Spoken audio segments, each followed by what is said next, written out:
situation politique de la femme au Gabon a beaucoup évolué ces dernières années. Au niveau du Parlement, même si ce n'est pas encore beaucoup, nous sommes à 27%.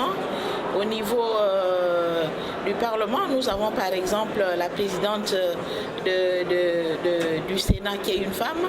Nous avons la présidente de la Cour constitutionnelle qui est aussi une femme.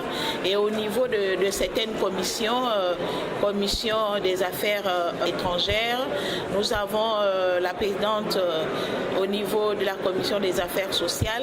Donc en un mot, il y a des mesures qui ont été prises et actuellement au niveau politique, il y a une grande décision qui a été prise par les autorités, à savoir la décennie de la femme jusqu'en 2025. Pendant cette période, les femmes seront mises en avant et au niveau du Parlement, nous avions voté la loi sur les quotas qui autorise à ce que qui oblige plutôt à ce que chaque parti au niveau politique respecte les taux de 30%.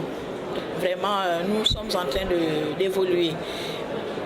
Mais ce qu'on veut, c'est qu'il y ait plus de femmes qui s'intéressent. On aimerait avoir, comme dans d'autres pays, atteindre plus de 30%, 40%, pourquoi pas 50%.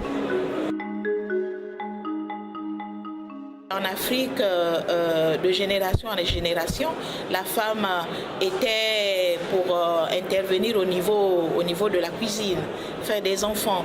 Il y a aussi le manque d'engouement et il y a aussi des stéréotypes. Parce que chez nous, lorsqu'une femme s'engage en politique, elle est traitée de tous les noms, de tous les défauts, parce que et souvent les hommes s'intéressent très peu aux femmes qui sont très engagées en politique. Donc s'il y a un changement de mentalité, parce que les mentalités n'ont pas encore beaucoup évolué, si au Gabon les mentalités évoluent et si la femme peut comprendre que son avenir est dans sa prise de responsabilité, je crois que les choses pourront évoluer. Si la femme elle-même peut se dire qu'elle est capable, peut avoir ce courage d'affronter tous les obstacles, parce que sur le plan politique, il faut avoir vraiment le moral. Si les femmes peuvent avoir ce courage, je crois que les choses pourront changer, non seulement au Gabon, mais en Afrique. Parce qu'en Afrique, les stéréotypes et les on-dit sur les femmes qui font la politique bloquent beaucoup. Cette bataille, nous ne pouvons pas la mener seuls. Il faut que nous ayons le concours de nos collègues hommes, de nos frères hommes, de nos papas hommes, de nos enfants, de nos fils hommes. Pourquoi? Parce que regardez même au niveau du Parlement. Par exemple au Gabon, sur à peu près un peu plus de 20%, si nous n'avons pas la collaboration de nos collègues hommes, mais les lois anti-harcèlement ou les lois anti-genre ne pourront pas passer.